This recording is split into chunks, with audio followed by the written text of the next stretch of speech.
I never meant for this to happen.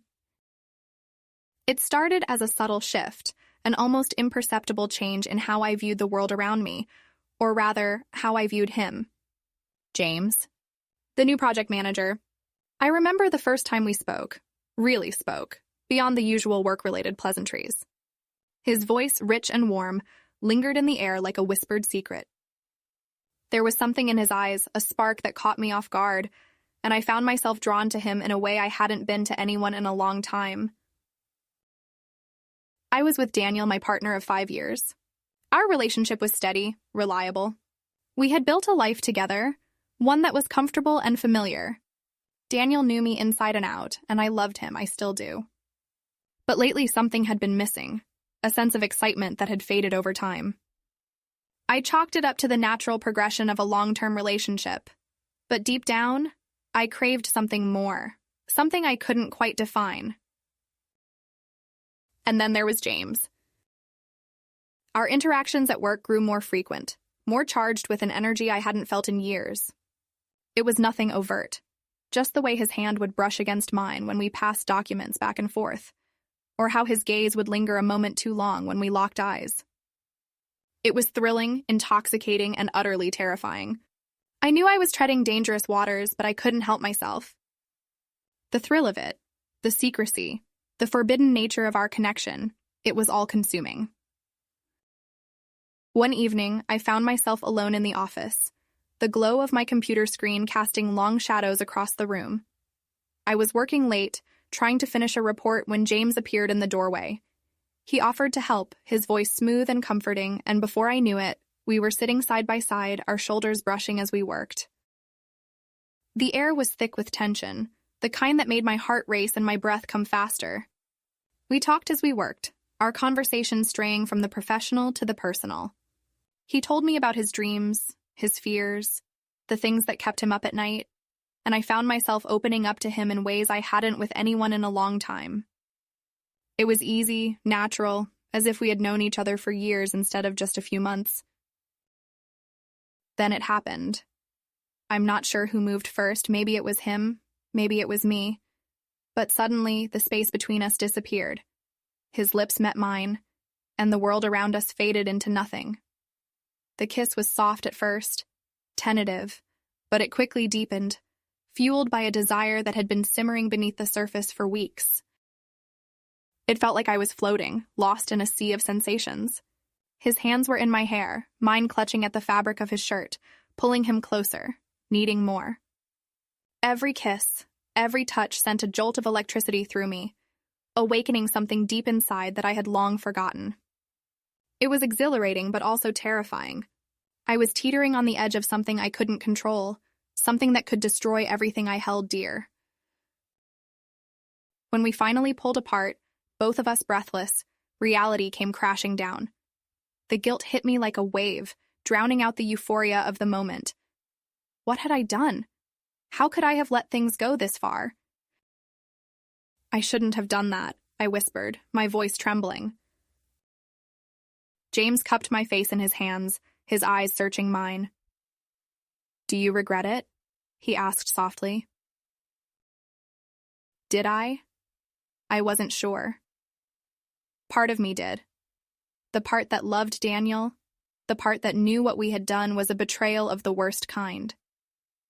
But another part of me, the part that had been starved for this kind of connection, couldn't bring itself to regret it entirely.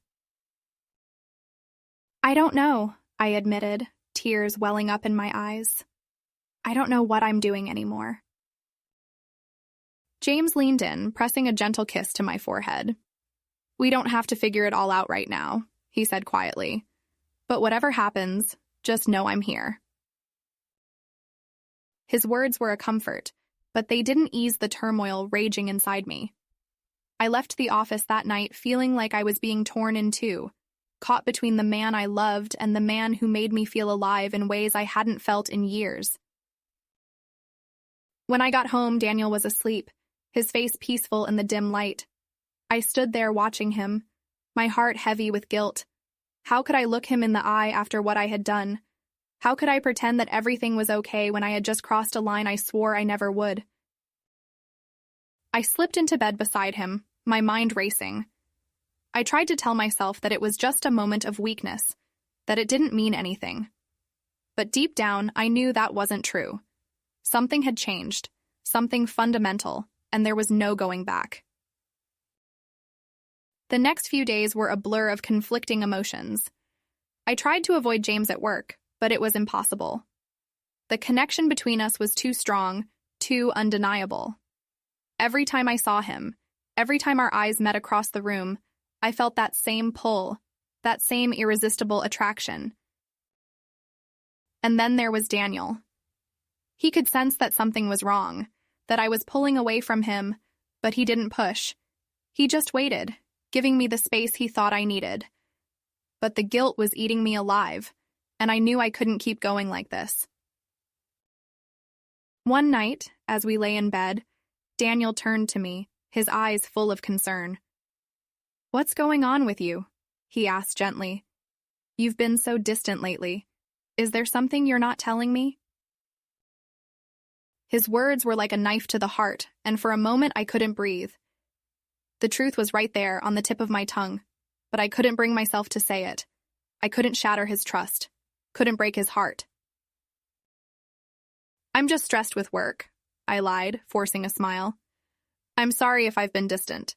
I'm just trying to get through this project." He nodded, but I could see the doubt in his eyes, the worry he was trying so hard to hide.